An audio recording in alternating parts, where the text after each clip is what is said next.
Information about the world of running, inspiration to fuel passion and excellence, and ideas for making connections and finding community. You're listening to AtoZrunning.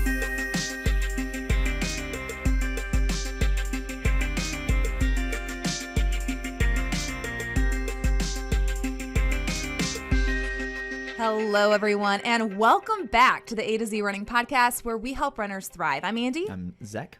Today on the AtoZrunning podcast, we're talking to Clayton Young, the U.S. 15K champion, about training through transitions. And he's been through a lot of them in the last few years, including being a dad, getting married, going pro, all of these transitions and how he has executed going through all of them. 3 things to think about while you listen to Clayton discuss these ideas. People matter more than ever during transitions. A lot about that to be said. Change is hard and expectations should follow.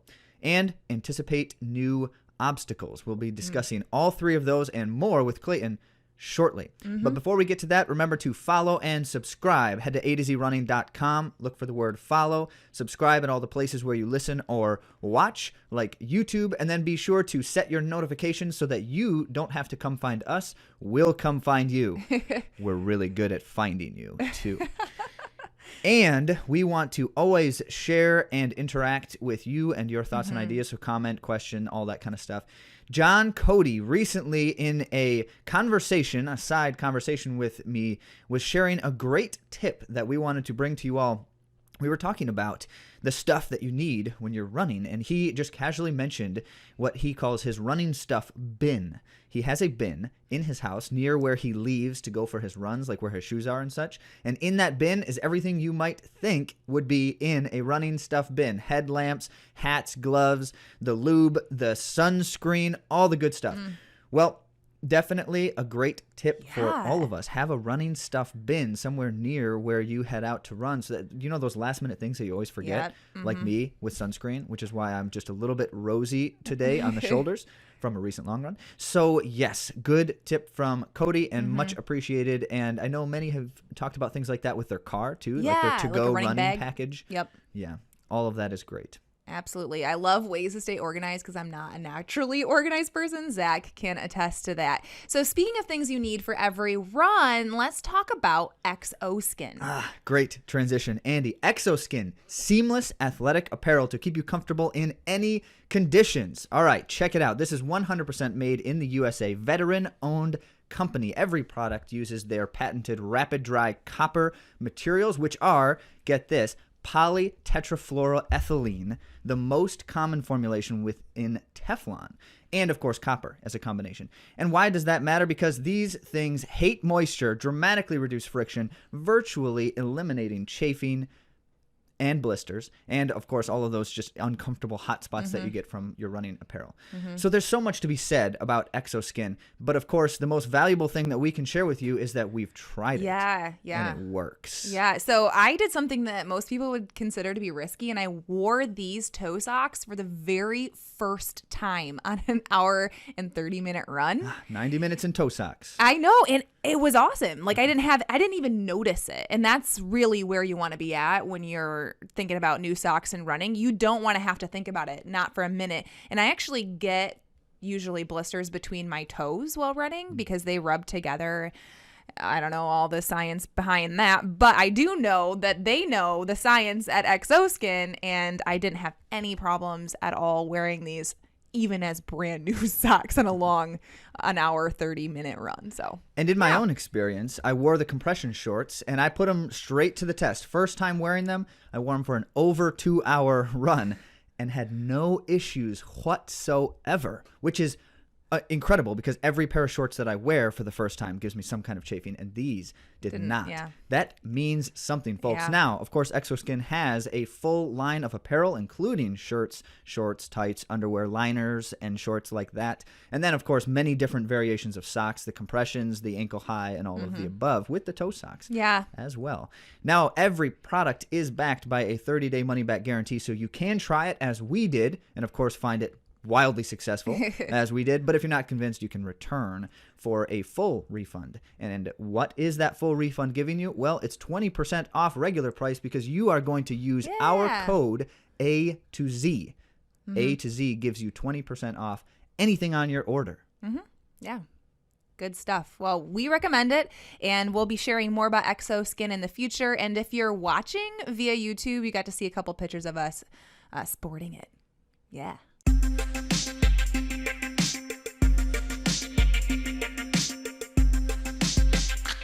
This week in the world of running, we have someone I love to talk about, a very happy and funny runner, and that's Brittany Charbonneau, who is amazing on the roads as well as the trails and mountains, and now ultra distance as well. 50K winner in her debut of the 50K distance, and that's at the Desert Rats Trail Festival. She ran a 37-minute course record for 3:59:56, and 4 people, in fact, got that course record on that day. So a fast day. And a side note about Brittany Charbonneau, you know that film that we had mentioned, The Funny Runner, and that is by Training for Ultra. It's available now and it's free. It's on YouTube. So I'll put a link at AtoZrunning.com, as well as our episode with Brittany Charbonneau and Rob Steger of Training for Ultra.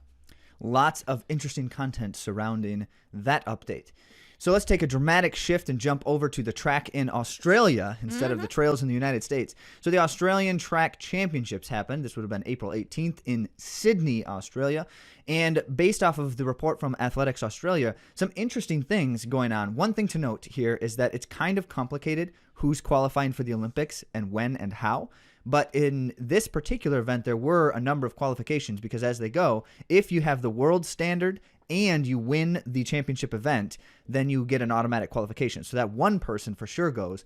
And then the other people on the team, it's decided slightly differently. So first, just your quick update here in the 1500 meters, Lyndon Hall won the women's 1500 in 4:07 and earning her spot on the Olympic team, joining teammate Jess Hull, not to be confused as we've talked about both of them a number of times. So Jess Hall's going for sure, at least in the 5K, Lyndon Hall in the 1500, and more things to be decided for the rest of the people in those events. Jai Edwards for the men won the 1500, and this was a surprise upset over Stuart McSwain. Everyone calls him Stewie. And the reason why it's a surprise update is because Stewie has the Australian record for the outdoor 1500, has been conquering the record boards for Australia in the last year and a half here, and came into the race in great form and went from the gun all out, just hammering. And the only person who even tried to stay with him was Edwards. And to his credit, because in the final 100 meters, Edwards overtook Stewie for the win in an Olympic qualifying time, 3:33.99, just a second under the standard for... Isn't that a 0.1? No. It is a full second under the standard, plus 100th. And so qualifying himself for the Olympic team as well in the process. Now, you know, because we've been talking about Ollie Hoare as well in the 1500 for Australia. Now, Ollie was not at the championships. He's still in the U.S. training and competing. And so as a consequence, he can still join the team for the 1500, but has to do so via a kind of petition process. So that's why these things get a little bit more complicated. For sure, Jai Edwards is going. Stewie has already qualified in the 5K and 10K, so he's already planning to be in the Olympics in those events. And then Ollie has to petition for his spot on the team as well, which, barring some kind of catastrophe, he's got a great shot at it, as we've discussed. Absolutely. Now, let me jump over to the marathon distance for a moment because we mentioned an upcoming event, the NN Mission Marathon. That's Kipchoge's team. They did indeed compete. They had to move locations and dates, but they still made it happen. This was on April 18th then in Enschede, Netherlands, which is a small city with an airport. And that's why that's important, because they ran at the airport on a 5K loop the entire marathon. So that's one way to do it. Now, they did have good conditions. It was cool. It was low wind.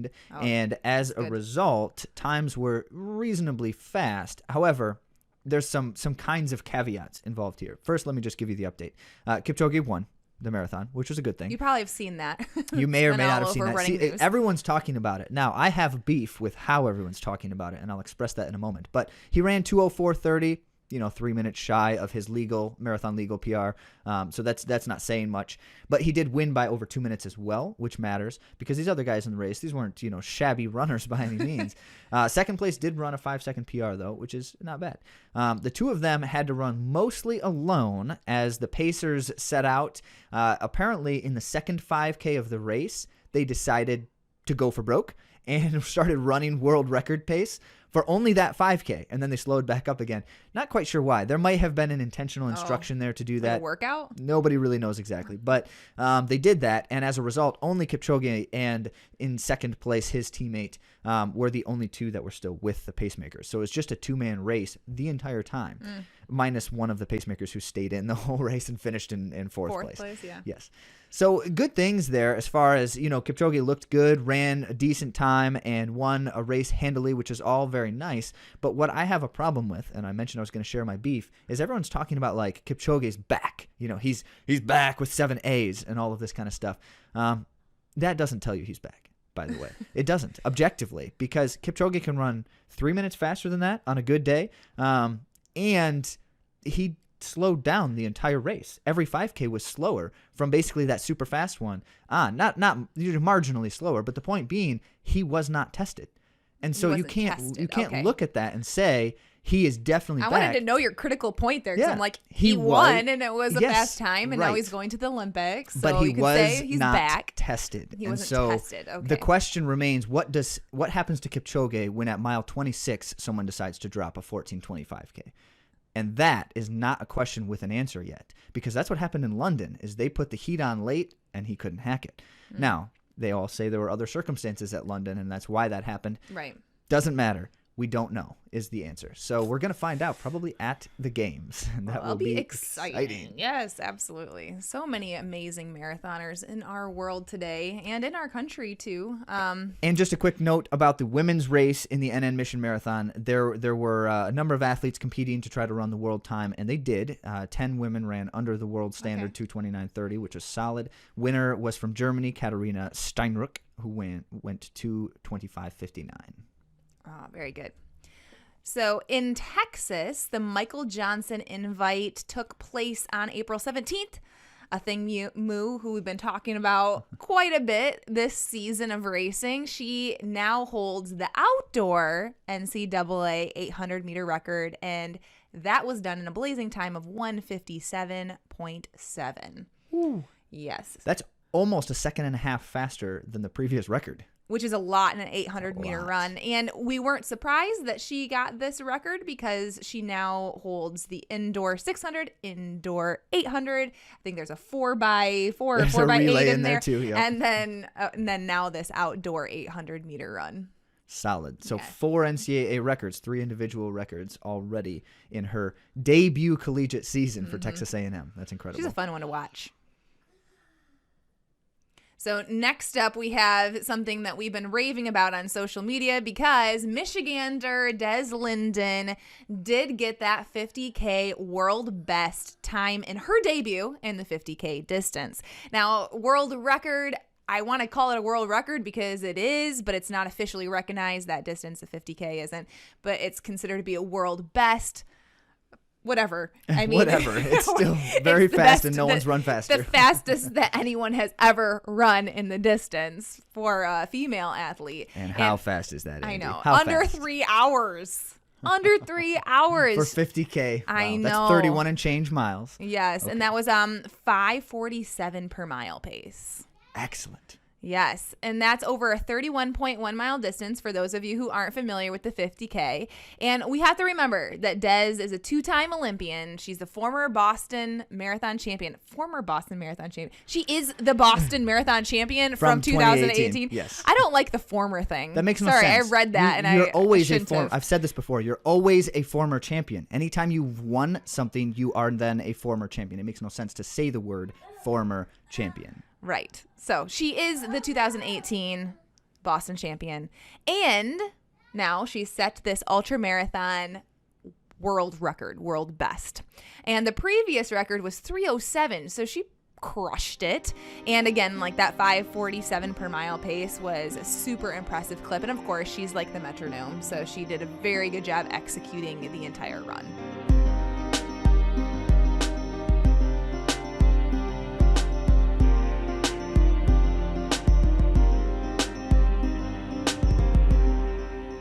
Well, as noted, in the discussion of transitions, we brought on Clayton Young to talk through what seems to be just about as many transitions as you can have in a short period of time for a professional runner. And so we've got a lot of great content there to learn from his experiences, and we want to make sure that this is practical for you. So remember these 3 things that are helpful to think about while you listen. First, people matter more than ever. So thinking about the people who've influenced Clayton Young over the course of his transitions throughout running. Change is hard, and expectations should follow. And the third, anticipate new obstacles as life changes. So about our guest, Clayton Young, he went to BYU, and that was very recent, where he was the 2019 NCAA 10K champion, 8-time All-American, and now to add to his collection of accolades, he is the U.S. 15K champion.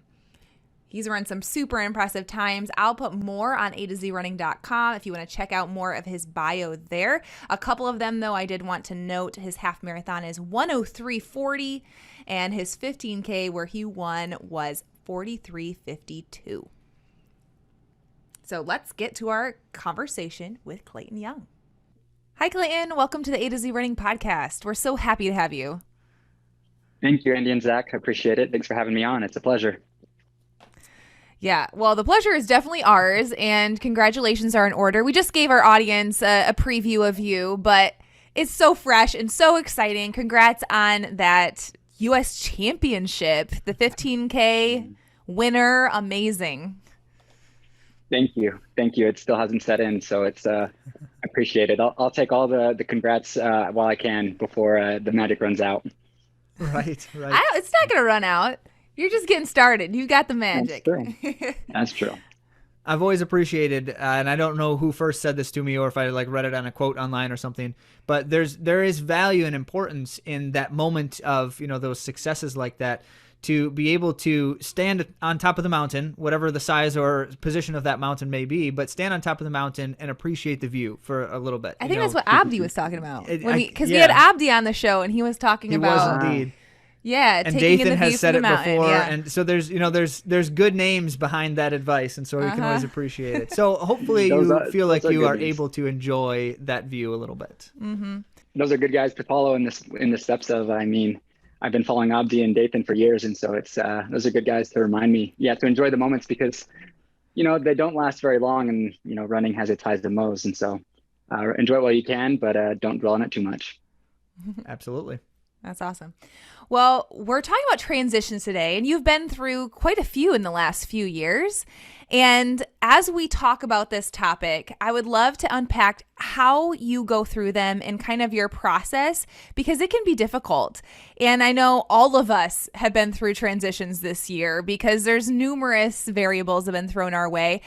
But let's start with you, and let's start with your transition from, because it's pretty fresh, from collegiate to pro running.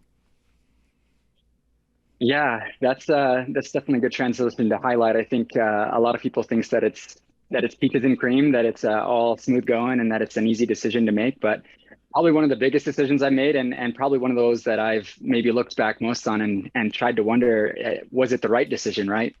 If anybody's followed my running career, my transition to the pro scene maybe hasn't been the most glamorous, and it has taken some time to get used to. But now that I'm part of the scene, I think I'm here to stay, which is good. But I think that transition really started early in my collegiate career. I think, my background as a mechanical engineer in college, I kind of had the thoughts of well, if I'm really going to take this running thing seriously, I need to be looking at the next level, right? I can always go be an engineer and make lots of money there, but why am I running in college if I'm not looking to the next level? And so towards the end of my collegiate career is when I really started focusing on, okay, what does it really take to compete at the next level as a pro? And it took all 4.5 years for me to finally get to that point. It wasn't until the end of my collegiate season that I finally competed and won the NCAA 10K to be able to kind of secure my spot as a pro. But it definitely took some time. As for that transition, I mean, I think my situation was a little bit unique. Most collegiate runners that go pro, they want to keep the team environment. And so they end up joining one of these professional running groups. And so you have, the Bowermans, the NEZ Elites, you have the Tin Man Elites, and some very respectable groups out there.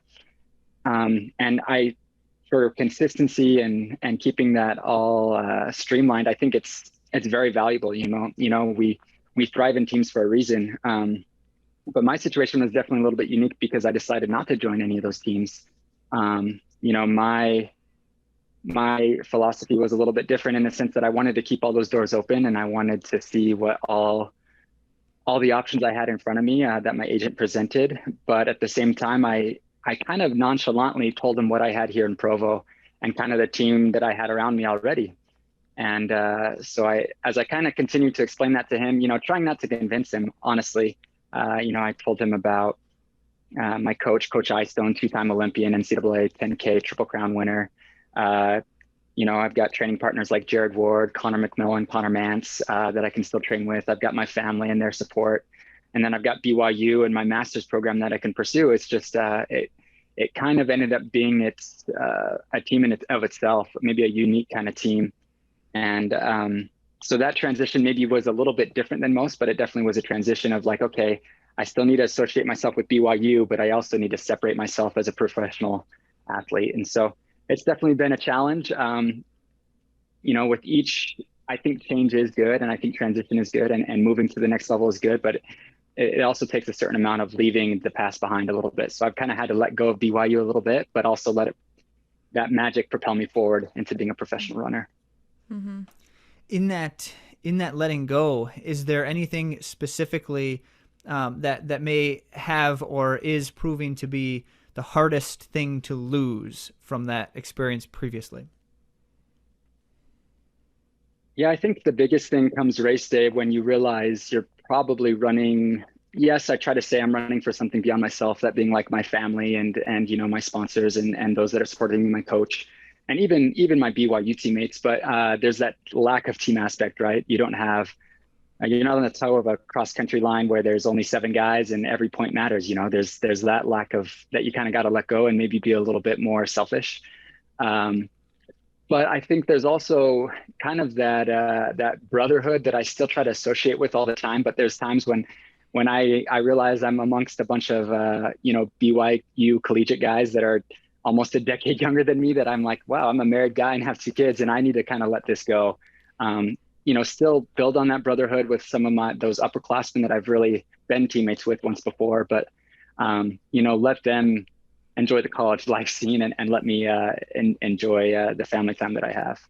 Mm-hmm. Oh, that's such a great segue, because I was thinking about transitions that a lot of us experience, and some of them have to do with children and relationships, such as marriage. Do you want to take us back to your transition in running when you first got married? That's a good one. I mean, looking back at it, I was definitely just stupid in love, I was kind of making irrational decisions at the point. And so when I met my wife, actually in high school, we ran on the cross country team together. She was a grade younger than me. I didn't know anything of her or really think of her until I got to college and I got to know her a little bit better. But when we decided that we were going to get married, we'd already been dating for quite a while. And it was kind of one of those things of like, well, if we want to get married, it's kind of like now or never, let's do it quick. And so we actually decided to get married in October, which, if anybody knows the cross country season, like October is like the most critical month of cross country. Like it's setting you up for the conference meet, the regional meet, and then the national meet. And we put the wedding October 16th, which is like dead in the middle of all that. And, I thought I could pull it off. It was my sophomore year of college. And, I gave it a valiant effort, but looking back, I probably would have changed that date. But it definitely was a transition as well, going from, with all your boys, your roommates, to just you and your wife, and you got your apartment, and it's more of like, you have just more control of the situation, right? So in a way, it was a little bit hard to transition, but at the same time, like, I think it was for the best. Like, you're eating better, you're sleeping better, you're just like, you're not staying up as late. You can sleep in. It just is way better. So while it definitely took some time and it kind of probably ruined me for that cross country season, I think by and large, it's helped me in my collegiate career and professional career for sure. I think Ashley will appreciate this. Yeah. Definitely. She'll like Yes. this conversation. good. We got married in college as well. And we both actually, we got better in our running after, Yes. much to the dismay of our coaches.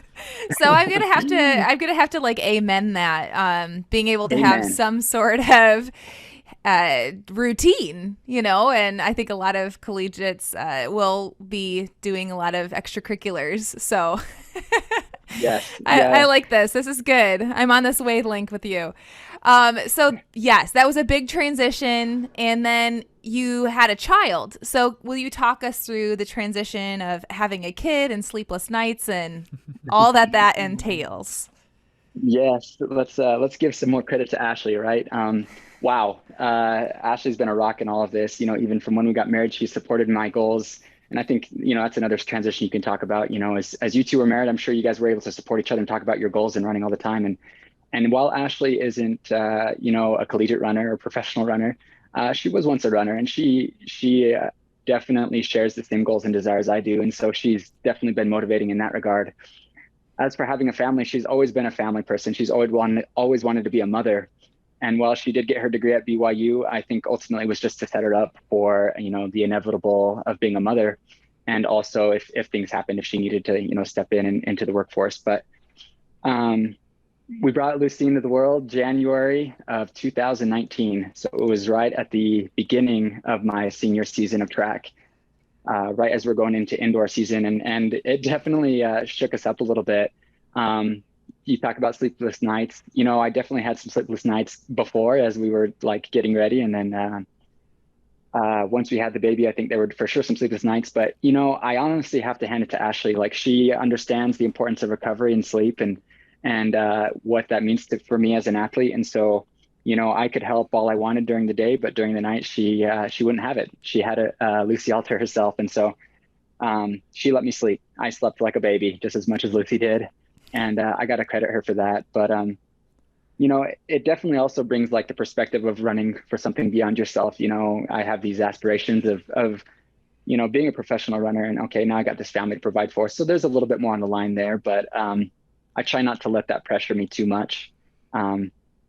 But by and large, Ashley has handled this by herself, at least Lucy. Now, Jenna, baby number 2, when she came into the picture, that was a whole another ball game. And I definitely had to roll up my sleeves and kind of get in the game over this last year. Ashley could handle Lucy, but when we introduced baby number 2 in this last January, it was definitely like, okay, you got Lucy, I'll take Jenna, or which one do you want? And it definitely made me appreciate a lot more what Ashley did for Lucy at the beginning, right? Because I was a lot more hands off, and really just like helped me see like, wow, Ashley really has been in the thick of this for a long time, and I got to step in. So. Mm-hmm. So I'm curious your reaction to this thought, because as you're talking about your family being a part of, kind of a part of a bigger purpose than yourself in the things that you do.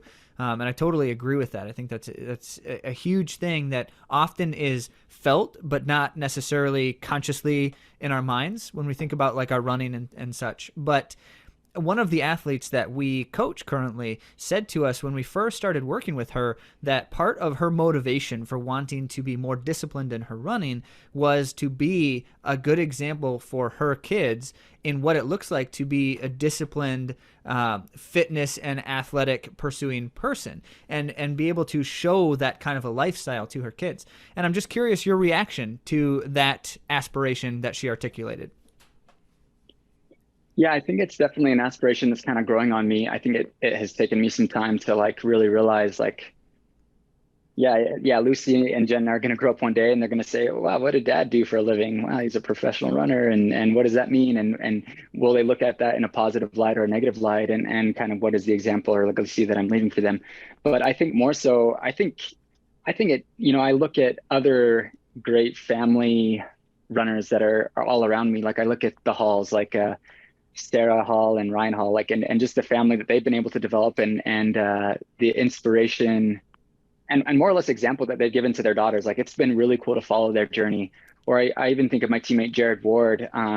He has 4 kids, 1 on the way, and it seems like more and more as I've trained with him and gone along it, he's more he's more doing it for his kids. He talks about it in his last marathon, how, it was probably going to be easier for him to drop out at mile 20 and not finish the marathon project. But he ran that last 6 miles because he knew Paul, his son, was watching, and he wanted to show to Paul that, you know what, I don't quit. I'm not a quitter. I fight to the end. And I definitely, I don't know, because they're not super conscious yet, Jenna and Lucy, I don't think I feel quite that pressure yet. But I think one day it will come. I think the better I set myself up now for that example, the better. And I think it also just shows, running definitely is a sacrifice, not only an individual sacrifice, but, obviously Ashley's sacrifice has been huge in terms of raising kids and in terms of my sleep and diet, as she is the cook of the house, you could say. And also all the traveling that I do, that I leave her stranded every other weekend. Right. And so I think there's also something to be said about, this isn't just my sacrifice, but I have to also respect the sacrifice of others that have given me this opportunity, both from my coaches, teammates, and more than anything, my family. And the better I can prepare, like toe the line and give them all I got, and respect their sacrifice, the better. I think there is, though, a balance of like setting expectations. You don't always want those expectations on your shoulders. Sometimes my best races happen when there's zero expectations at all for me to perform. So it is a tricky balance, but I think at the end of the day, it's a motivator. Mm-hmm. One of the things, as you're saying that, it's just reminded me that in any kind of change, and I think the quote specifically, his name's Michael Bungay Stanier, is an author, and he writes about when you are choosing a thing and a change to make that choice, you're saying yes to something, but in order to do that, you have to say no to something else. You can't say yes to a thing without saying no, or you would have infinite things that you're doing. And so in that sense, everyone's having to make sacrifices in transition and in times of change. What are some of those harder sacrifices that you have had to make the running thing work within your family and as a career now? Yeah, great question. I think, if we take it back to high school, the things that I sacrificed most were probably a little bit of my social life, late nights in high school, but then also I think of like all the other sports I sacrificed, right? I'm no longer playing soccer or basketball or baseball. So those are just like, you say no to other sports, right? And I'm not promoting the idea of specializing too soon, but that's just how it worked for me. And then I think in college, yeah, like definitely the social life was sacrificed. Luckily, I met Ashley soon enough, and we got to date, and things carried on. But you're sacrificing your social life there. But then I think in college, I think another big sacrifice was just like, I am a mechanical engineer, and I kind of had to sacrifice the grades at some point. I did really good in college. I did good enough to set me up well for my master's degree and have that fully funded. But at the same time, there were times where I had to say, you know what, I'm gonna shoot for the A- on this one this time, or the B, or whatever it is. And that was sometimes hard as an engineer. I think most runners are kind of perfectionists, and they're kind of A-type personalities, and it's hard to say no to good grades, right? I think another big thing that I think of as well is just, every summer is just setting you up for the next season. And so, summertime for most college students is either party or it's internship. And for a runner, it's neither of those. So I think I gave up a lot of internship opportunities to kind of promote my career forward as an engineer. And that was just another big sacrifice that I made. And then just obviously the fun in the summer. I think summer is a little bit more relaxed in terms of, a running vibe. You can maybe sleep in a little bit if the sun doesn't get you too much in the morning. But by and large, summer is the time you prepare for the rest of the season. So those are some of the sacrifices that come to my mind. And then it really is a lifestyle. Like running is one of the best lifestyles that you can live, but you're right. It's a list of no's. It's a list of what you eat and what you can eat, what sports you play, what adventures you do, what vacations you go on, high altitude, low altitude, beach days, the whole list. Everybody knows what the sacrifices are for running. And it is hard when people invite you on these weekend trips and you got to say no because you've got a long run or a workout, or the in-laws want to take you up to their big old nice cabin and you got to say no, or this or that or the other. But it's just the name of the game. And if you want to compete at this level, that's just kind of what you got to do. Mm-hmm. Yeah, and then there's so many things that say yes back to you, like now you're a U.S. champion. So there's where Nicely the done, yes, Andy. Nicely done. the yes Yes, happens. good point. Let's bring back to the positive, the reason why we say no to all this, right? Yeah. I do have something that I was thinking of as you were talking about like expectations. And when we're in transition, sometimes it's hard to evaluate what our expectations should be for ourselves. You know, when we're kind of in uncharted territory, if we're changing any of our habits or routines, sometimes we need to give ourselves a little grace in transition. Can you think of a time that you had to do that or something that you can relate with about that? Yeah, for sure. I think, at each level, I think the transition time the grace window gets shorter and shorter, right? Freshman year of high school, it was like, do whatever you want. Like, you can't go wrong. You can womp on all the upperclassmen all you want. And it's just the glory days, really. In college, it's a little bit less. But then, yeah, as a pro, I think there's that immediate expectation to perform from like a monetary standpoint, agent. You got your sponsorship on the line. You only have a couple of years of contract, so you got to perform so you can sign the next contract. And then you're just putting the rest of your life on hold, essentially, right? And so, yeah, there's tons of pressure to perform, tons of it. There's no doubt. And I think, I definitely got to give credit to Ashley. There's conversations that we've had even within the last month or two, through the highs and the lows before the USA 15K champs, where she said to me, you know what, Clayton, we're in this for the long haul. We're in this for 7 years, essentially 2 more Olympic cycles is what she's told me. And I'm not coming up with that number. She's coming up with that number. And I'm like, okay, yeah, that sounds great. And so I think that helps a lot, where that expectation is there from her, but not to perform, but that we're in this for the long haul. And that I don't need to perform right this instant. And then I also definitely got to credit ASICS, being exposed to the professional running scene. There's obviously a lot of sponsors out there, and you hear the good and the bad and the ugly of sponsors. And wow, ASICS just knows how to treat their athletes, and they know how to create a team. And I cannot be more grateful for, call it luck, call it inspiration, that I decided to go with ASICS. They have been 100% behind me since day one, through the highs and the lows. And even calls before the US 15K champs, and even after, I got a call from the director of sports marketing saying, you know what, it doesn't really change your situation that you won that US 15K champ or not. Like, we're in this for the long haul. Like, we're really excited for you. But really, we just knew it was a matter of time before you perform. And that's been since day one that he's kind of said that, we're in this for the long haul. And while it is good to hear that, and it definitely does take off all the pressure, it really has to come in internally, right? You still got to let it go. So that has definitely been a transition that I've had to make. And like I said, those transition windows do get shorter and shorter as you go. But I think people need to be a little bit more forgiving on themselves and give themselves a little bit longer grace period, because I think ultimately at the beginning of my career, some of my biggest failures were just not letting go of the pressure. Mm-hmm. That's great advice, and certainly appreciate that. If I'm accurately distilling, I think there's an underlying factor here that suggests that the community around you, the support within that community, and in your instance, Ashley specifically by name, makes all the difference when it comes to change and transitioning from A to B. The people who can help hold you up and help lift you up and help direct you, that's huge. Yeah, I definitely agree. And it's kind of funny you bring that up, because you could say that there really wasn't a transition from my collegiate to pro career in terms of my environment, but there definitely have been subtle changes.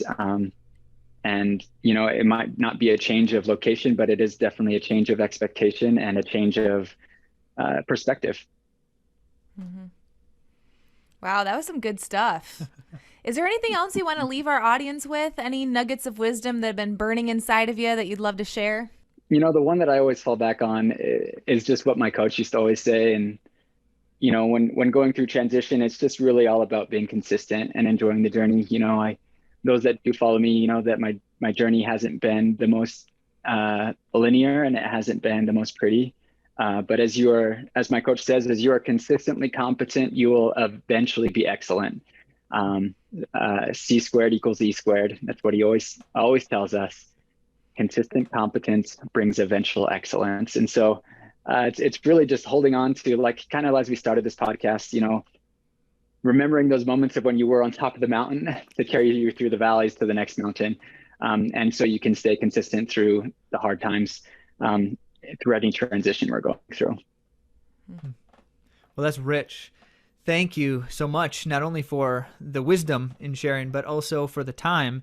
And we know that these things, and we mentioned sacrifices, even just something like this is a little bit of a sacrifice. And we appreciate, and our audience appreciates immensely that you're willing to make that sacrifice for all of us. So thank you. Thank you. Thank you. Thank you, Andi and Zach. I appreciate it. Thanks for having me on.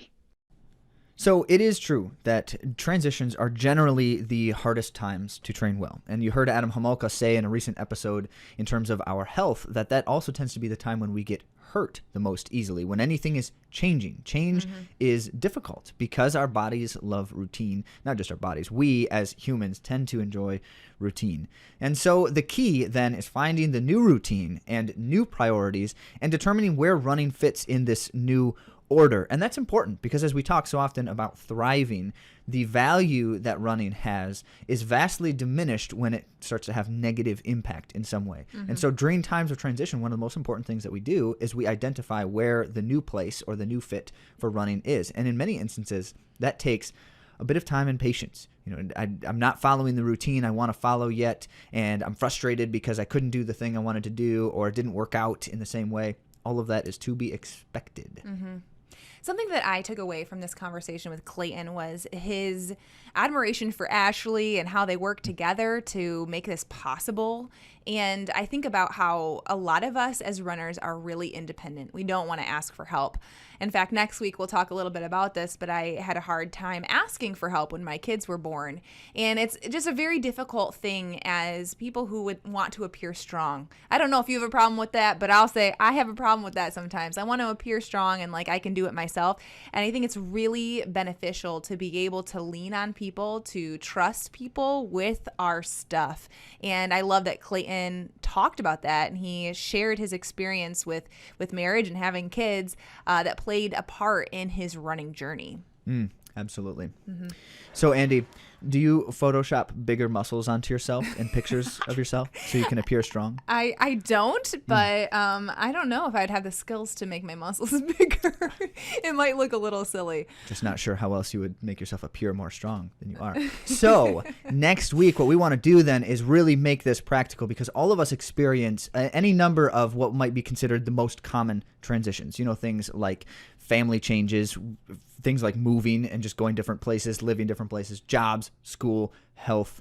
So many of those areas of life that we all tend to notice change more often than usually than we would expect. And so, as that is the case, we want to talk about practical insights, specific training recommendations for how you can address these kinds of situations and times to most effectively maintain your training goals.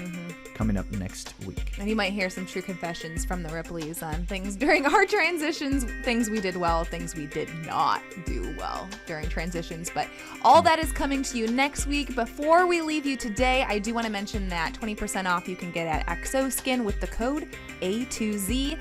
If you want all the codes, make sure you subscribe to AtoZrunning, and you'll hear more about that soon.